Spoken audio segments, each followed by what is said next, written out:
एक दिन जंगल में भटकते हुए नीलिमा को एक घायल पक्षी जमीन पर पड़ा मिला। उसने सावधानी से उसे उठाया और वापस अपनी कुटिया में ले गई। उसने चिड़िया के घावों की मरहम पट्टी की और उसकी देखभाल कर उसे फिर से स्वस्थ कर दिया।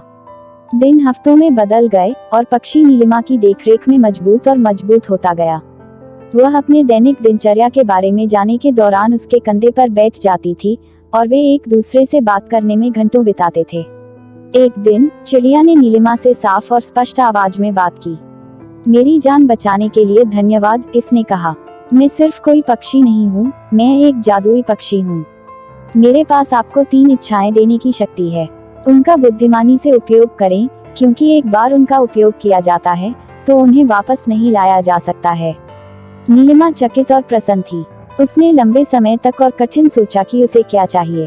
अंत में उसने अपनी पहली इच्छा की, मैं अपने गांव के लिए भरपूर फसल की कामना करती हूँ ताकि कोई भी भूखा न रहे।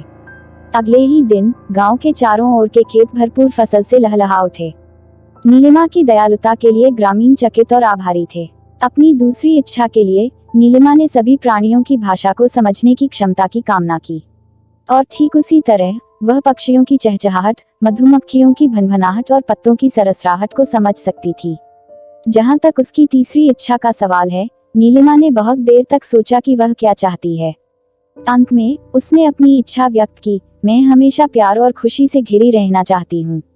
और ऐसा ही था। नीलिमा ने अपना शेष जीवन प्रेम और प्रसन्नता से घिरा हुआ बिताया।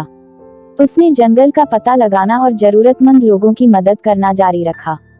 और यद्यपि उसने कभी कोई दूसरी इच्छा नहीं की, वह जानती थी कि जादुई चिड़िया हमेशा उस पर नजर रख रही थी, उसकी इच्छाओं को पूरा करने के लिए तैयार थी, अगर उसे उनकी आवश्यकता थी।